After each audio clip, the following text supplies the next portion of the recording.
Insider. Dokita wuyo ali mabuusu musajja wo. Saakulabyeyo. Nagenda yo bamutadde amabuusu nekulanga otidde. Sikutya. Saakulabye. Nagenda yo olwasooka. Ne banzijayo nga kaguddeyo. Nti kikyate. Nze kagwe bajjawo nga kaguddeyo. Ne waba kibago osajja bakwagaza. Kubuulira. Mbana akatuuka bwenti ku gate. Ne bongerawo abasirikale bana aba military. Ine nga kiki kino. Kakati ngenda okulaba formation zikolebwa bunda ez'obwama. Ez'abasirikale. Police serious. Yes, ndiwo bweru ku gate. Nkubye ne suuti yange. Kakati ni waga waka sirikale kabu. Ne kampita weka. Bigirwa kam. Yampita na linnya. Nanga nkubulire nti ye. Nze nkumanye. Naye kyoba okola va wano.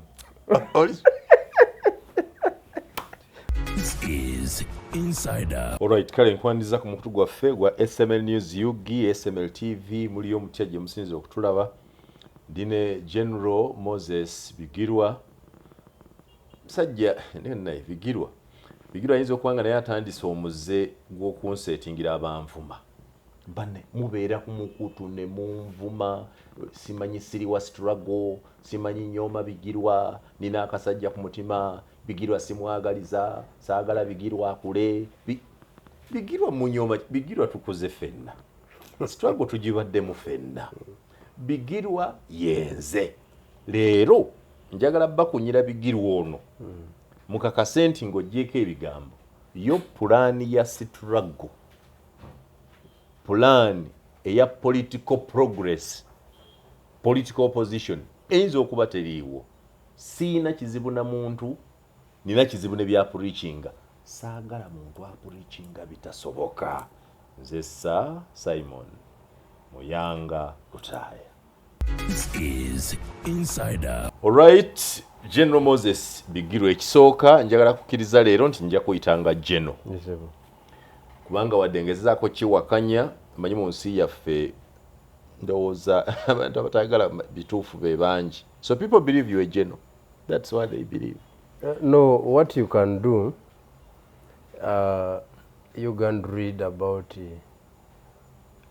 Vietnamese military history. Yes. You will find a civilian general. Okay. Commanding military. Okay. And succeeded. So I will call you General. 2, I will always call you President of the Eastern Revolutionary Platform. Yes, you are right. Because that's what your people want. No, that's not.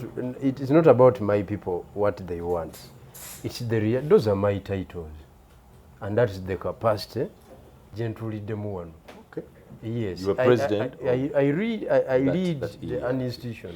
Bigirwa, what are the ideals of a federal system of government? Because I read mu byokola abantu lwaki bakyaganya okutegeera ideals z'oyogerako zira keen to federalism or similar to what Mr. Museveni's government was proposing, regional governments, that we create regional governments and have each government look at their own problems babikoleko. That's what you advocate for.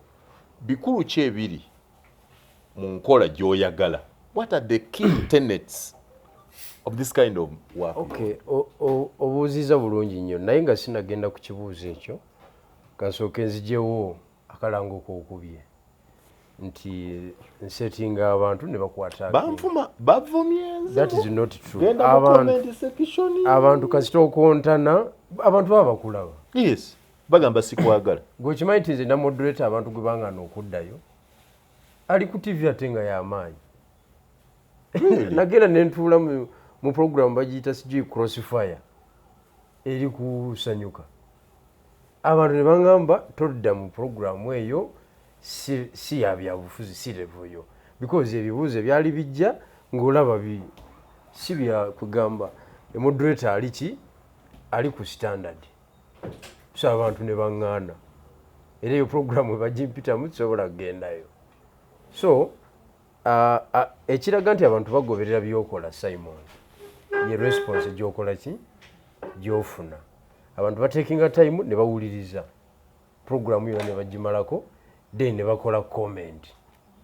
kati banvumira ki onati bakulaba mu kifaananyi kya biasness nti ndi bias against ndi nkunyooma ebyo nkwegattako tulaga wabijula honestly why should somebody situle busoga to go where what is your destination bakuzaala kaliro banzaala buyende anti tulagawa eyo gye tuzaalibwa bangamba nkwegatte tulagewa tusitula region ejje ku bargaining power andi wano wentuukira ku kibuuzo ky'obuuziza nga Museveni alina tanka gwe tolina wadde akambi I join you to go where let's be honest I want to join you as a politician but to go where kati kyembuuza Simon mu knowledge ne wisdom waliwo gavumenti yeggwanga terina byakulwanyisa golulabyeko gavumenti terina byakulwanyisa n'amagye ziba nabyo naye tezigwa anti kati abagizisuula baba balina superior weapons they have better weapons better tactics better strategies no way it's not about superior weapons it's about strategy kyoyogeddemu kyokka mu byoyogedde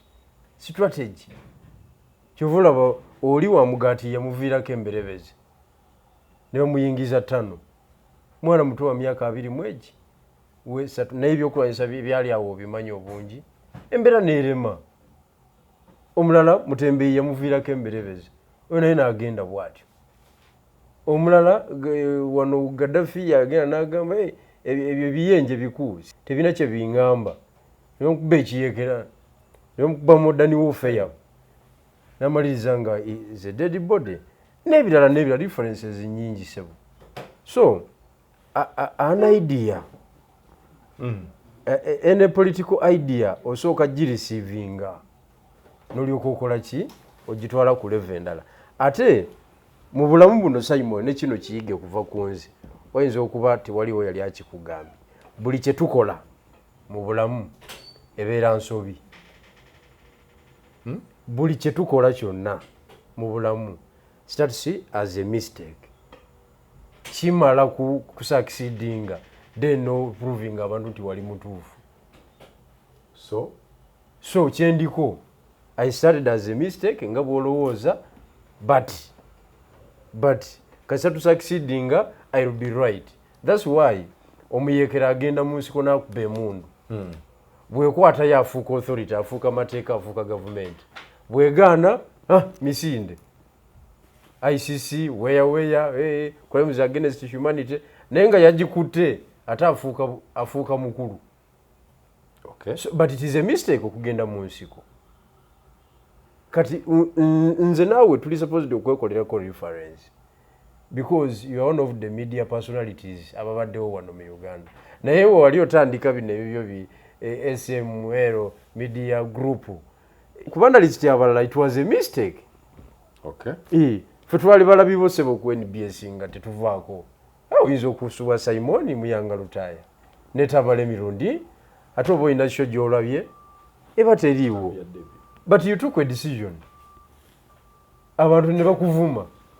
nga balaba it is a mistake omusajja abadde ne audience omusajja adde ku TV y'amaanyi omusajja adde ne program esinga amaanyi mu ggwanga ne omulaba nga movies but you calculated in the long run ogenda proving abantu nti wali mutuufu so we are dealing with a military government yes njagala nkujoin njagala tukanye n'abantu nsobola okujoining abaana b'abandi tubatisa tubatwalawa kakati ffe ekigendererwa kyaffe kukwata Eastern Uganda in particular Busoga sub-region okugireeta ku bargaining to negotiate with other regions bwe tugikwata tugitwalira ani tunegotiatinga n'abalala kubanga mu bitundu ebirala nayo tewasirise we are going to ally with other forces eziri mu kisayi ky'ebyobufuzi people are working in Ankole we have networks so are we sure what you are doing in the east others are doing in the west or West Nile or Karamoja yes for us we are networking no nze ndi in connection with other forces clandestine very soon they are going to come out bakole pronunciation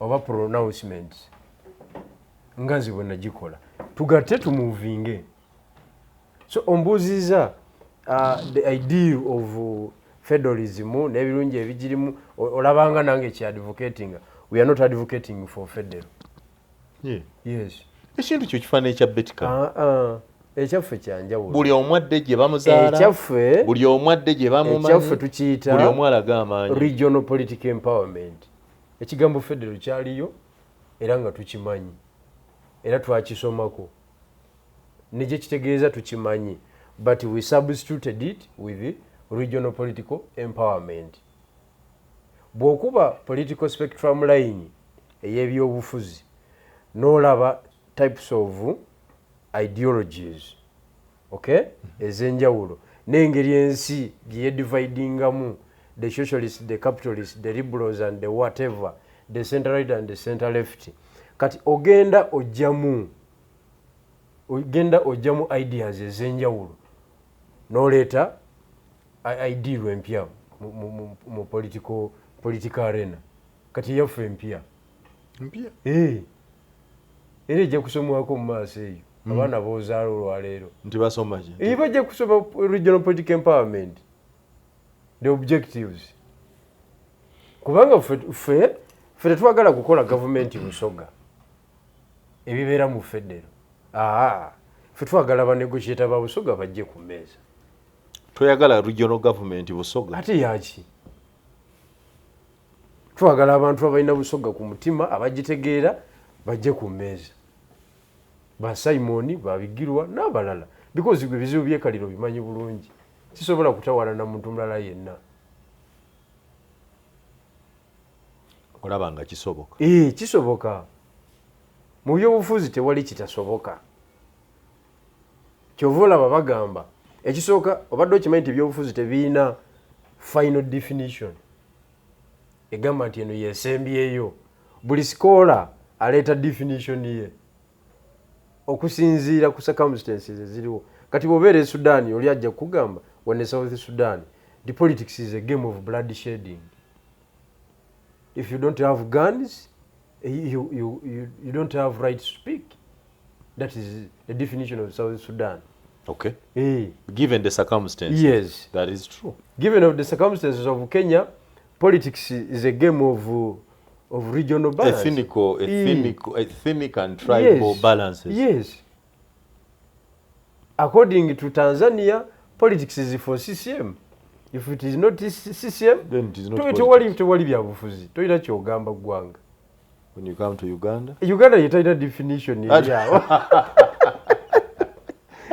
Tetulina kye tulimu. Ffe tukyali abagwagwa abawedde emirimu. Oh no, Jesus. I'm telling you. We have no definition. I'm telling what you. Is politics in Uganda? Tugoberera bugoberezi. Really? Yes. Wano buli alabuka bwati nakwata ekintu kye ngavuga abantu. We don't have any information. Gwe kikole ku research. We have no definition of politics in Uganda. Yes. According to me. But I'm not an authority kutegera kwa buli muntu yenna. But according to me. Tuliyawo. Shapeless. Buli muntu atukwata. Amorphous. Tekuli direction. Yes, tekuli direction. So, very good. Being a new idea in the political arena, esobola okutawaanya abantu okutegeera. But it's the best concept. Uganda webe naakulaakulana. What do we do now that abantu bakyagaanyi ogigula? People have refused to buy into your abantu tebanagaana regional political empowerment model. No. Bagaanyi. Tebanagaana. Nyinza okuba. When you wrote to political parties, they did not reply. Kituufu. So baba bagaanyi. Nyinza okuba sinakola nnyo. Ng'obunafu bukyali side yange to prove the point. So, sobola kunenya abantu nti bakyagaanyi. The so-called leaders within their parties, they are not the only stakeholders mu kisaawe. Other people will respond. So, waba Jema yaganye okurespondinga era njagala okutegeeza mu formation ezibaddewo wano ezivuddemu okukola government. Political parties zibadde nga secondary factor. Not even being a factor. In fact, tukwatangako power wano basing on a political party. Okay. Yes, zibadde nga formation za njawulo. I thought the Uganda People's Congress and Kabaka Eka Alliance was a political party formation. Formation. Or recognizing a chirichi, a chaba driving. Okay. Kyotunuulira. Otherwise UPC alone yali tekikwata. The post-independence reorganization forces. KY alone yali tekikwata. In fact akasajja akaali akamaanyi mu kiseera ekyo ye Ben Kiwanuka. Naye okumanya era ne bamuoverlap era bamuggyako. So parties they are not the first really consideration is. You know, we have like 12 months to the next to the nominations. Yes. In the next election cycle. Myezi giringa tegikyawera na 10 mitono ddala. Olabanga formation yo ERP yo yetegese okuba ne impact gyenaakola mu electoral process za 2026. If so, what? Anti kakati Simon nze bwe ndoota eddagala eriwonya akawuka ka HIV nga gwe ndirootedde oli ku drip twagala ogezezaako oli ku drip wali wodi y'omukaaga ne tulireeta gwe n'ogamba nti tojja ddimira olw'okuba badokita bakugambye nti obulayo akabanga kati nyokola ki n'otalimira era n'ofa nze aloose eddagala siina nsobi nze eddagala ndireese gwe omulwadde n'ogaana okukola ki okulimira eddagala lijja sigalawo ku market abalala bajja ddimira. Yes, so bwe tutuuka 2026 nga ebibiina tebinaba kuzuukuka ku adoptinga this approach we are proposing, it is not our fault. Okay. Yes, for us we have played our part. Kubanga Simon tugezezaako ebintu bingi. Nze naawe kenyini twagezaako ebintu bingi. Okiwulidde? Ne bisigala nga bikoze ki? Byonna naabitukubiramu. Olaba ne bakadde baffe bakyagezaako. Dokita wuuyo ali mabuusu musajjawo. Saakulabyeyo? Nagendayo luli. Bamutadde amabuusu nekulanga otidde. Sikutya. Saakulabye? Nagendayo olwasooka. Ne banzijayo nga kaguddeyo.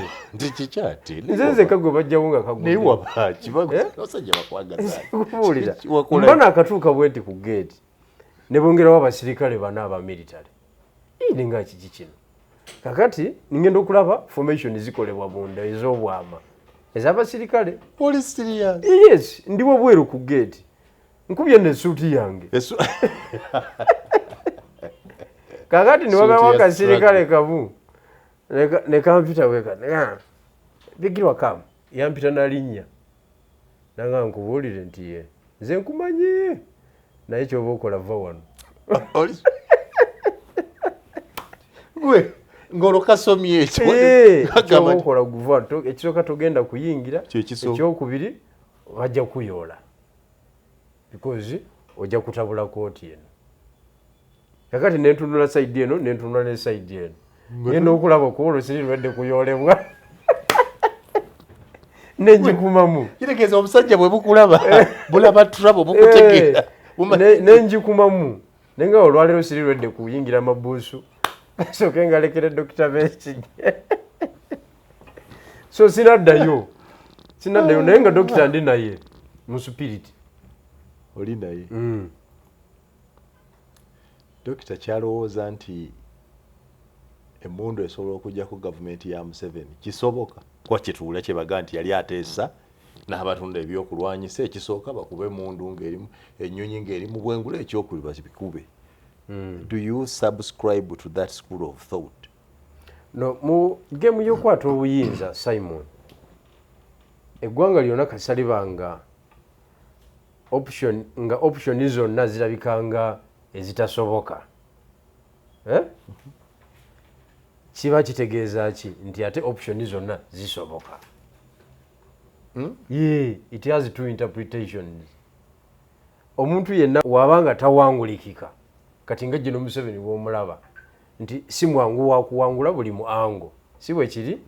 Kati era aba akyasobola okuwangulwa era buli mu ango. So okunyiga amapeesa kusigala kukyagenda mu maaso.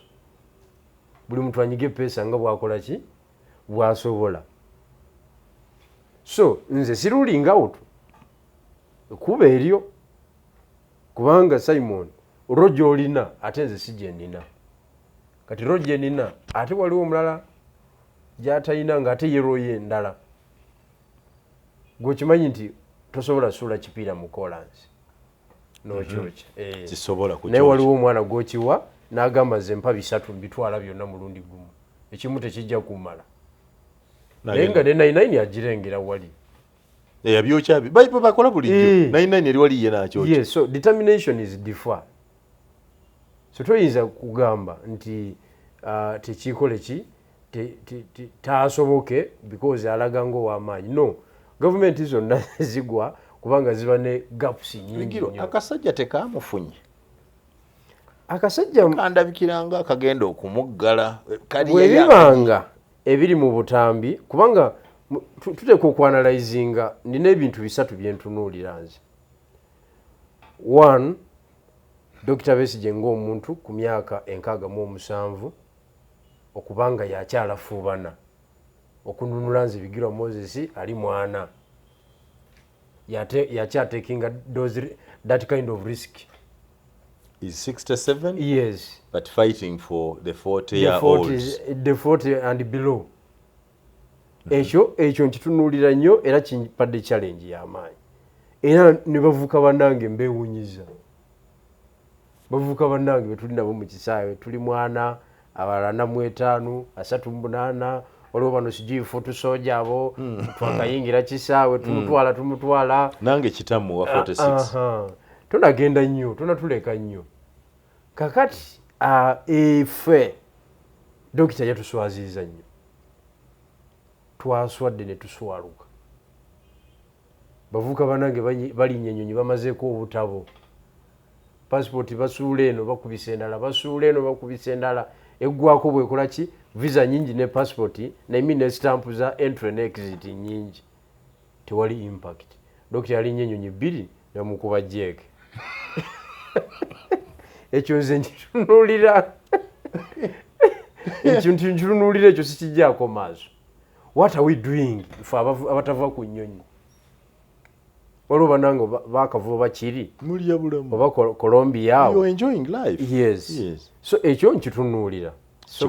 Important. It's very important. I understand. I want to agree with you that if a 67-year-old is still committed to the struggle to liberate the 40-year-olds and below, and the 40-year-olds are playing lukewarm games. Tuli ku social media kasi oba ne data ku simu kiba kiwedde n'oyita ku mikutu gyonna n'oyitako ku Twitter handles z'abakulu n'okolayo komenti n'olikodinga yakako naye n'okasuka full stop ng'olunaku luggwako mbutumutwala. It is very unfortunate in my opinion.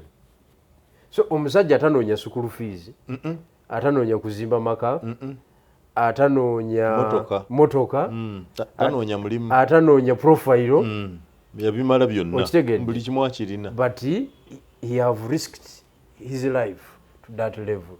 Wenjogerera wano ali mu military dungeons, not even prison but military facilities. Is in Luzira prison.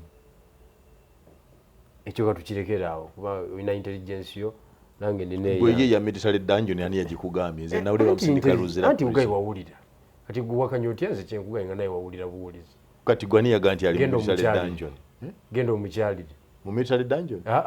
Mu prison gy'omanyi gyali oba banaamukuwa so taliyo mu prison. Ate kakati kubanga omusibe yenna nga ali mu prison facilities aba ne right raba abagenyi gwe genda omulabe kitegeeza taliyo.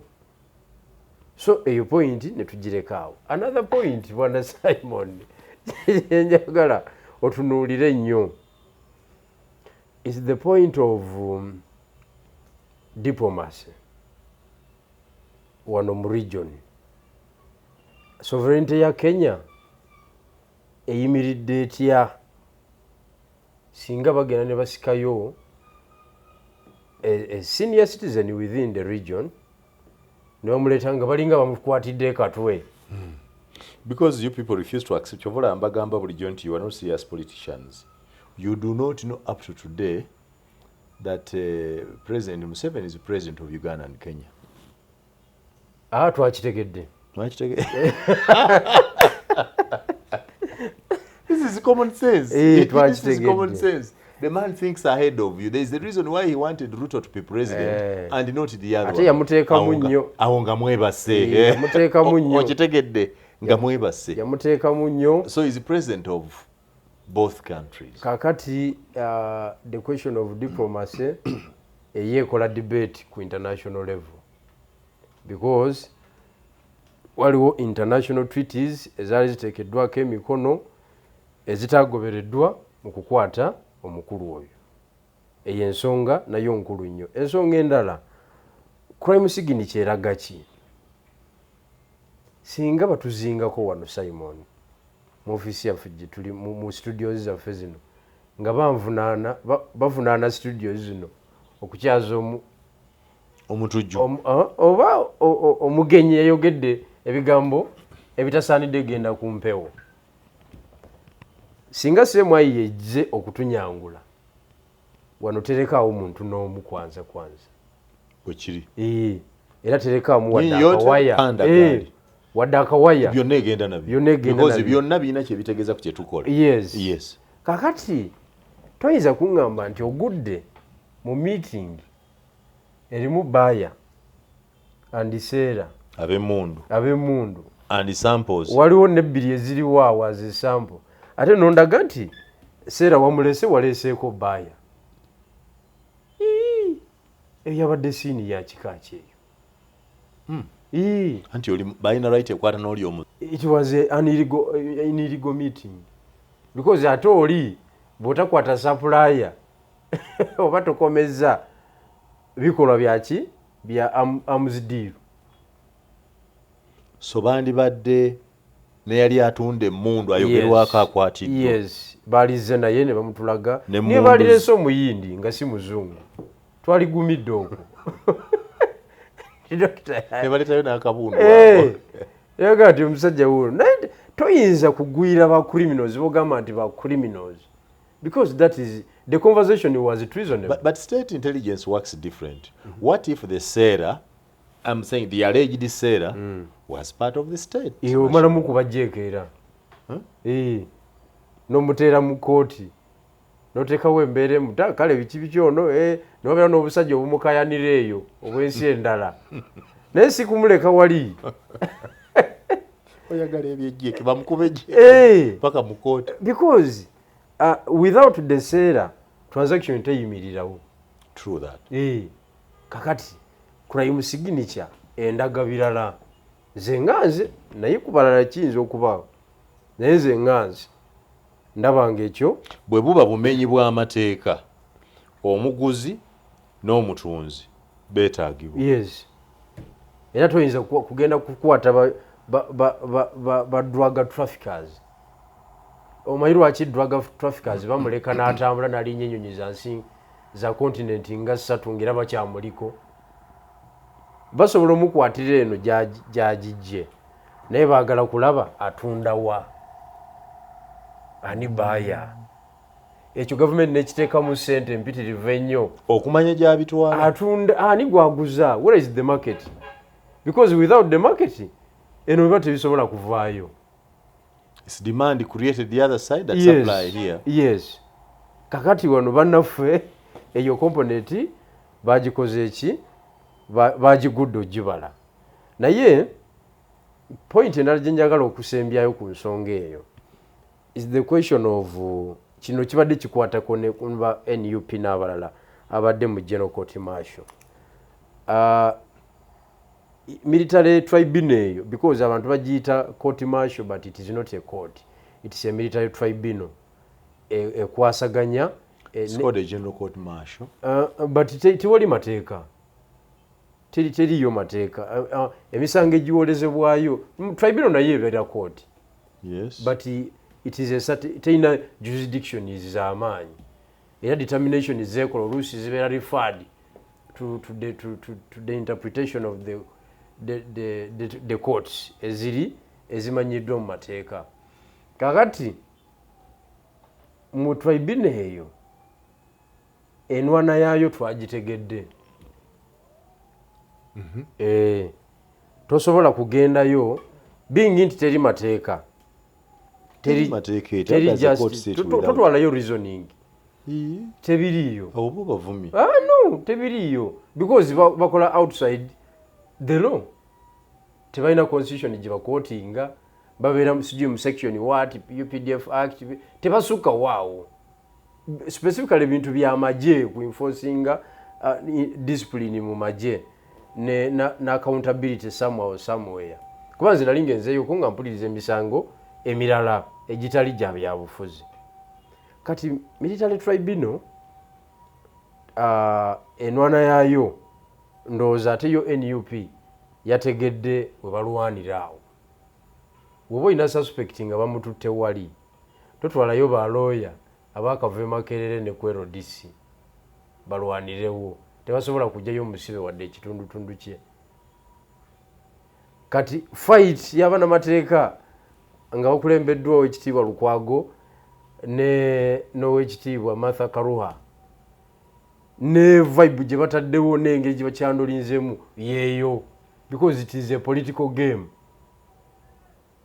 kutabula butabuzi kukwogera bitakwatagana tewali procedure oyagala woyogerera kuteekawo buteesi mbeera mugyewo omusibe wammwe otherwise sigamba nti mu reasoninze nnyo ne musinga omusango tebiriyo era njagala okuyozayoza eyo component bagizanye bulungi aba PFF bagizanye bulungi okulabika nti bakola ki era kyendowooza General Museveni kyagenda okukola kwe kuddira Dr. Besigye omujja mu court martial oba mu tribunal ya military amukasuke mu civilian court neera asigale ng'ebbaasi agikola ki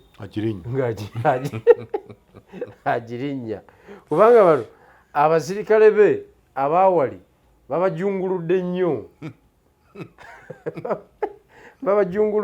tebalina kye bamanyi ku mateeka wadde dakiika neeki kyokka nga batugamba baconstitutinga court. What does this mean for Besigye's political future? No, Dr. Besigye, I think ekisooka kiraze nti ebyobufuzi tabivangamu because ebyobufuzi it is not about kwesimbawo kyokka. Mulimu ba actors abalala abali serious. The other time nali ngamba abantu nti singa convoy ya General Museveni yasisinkana neya owekitiibwa Kyagulanyi ekisolo singa convoy ya General Museveni yawulira nti convoy ya Joseph Kony yeveeri zaali sisinkanye tezaali sisinkanye zivuga zitandikirawo waliwo yaliwese naga kiki ekyo ti mubadirise gari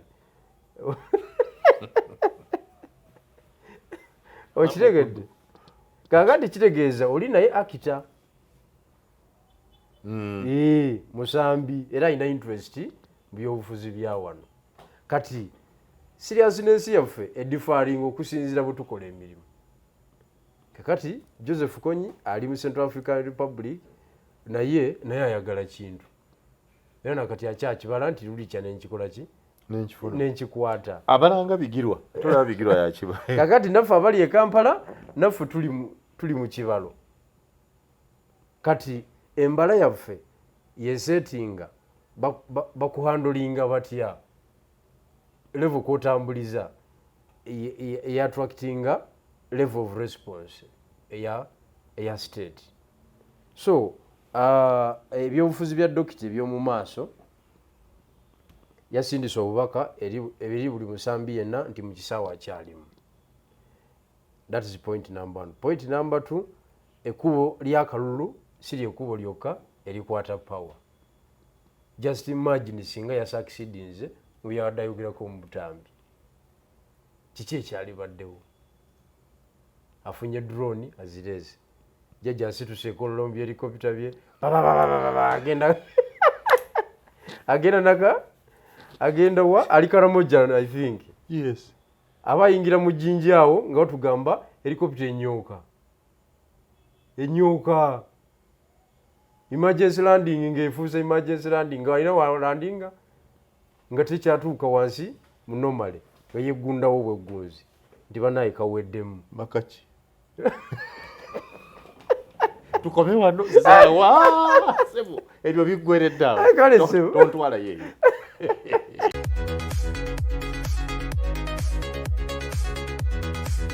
This is Insider.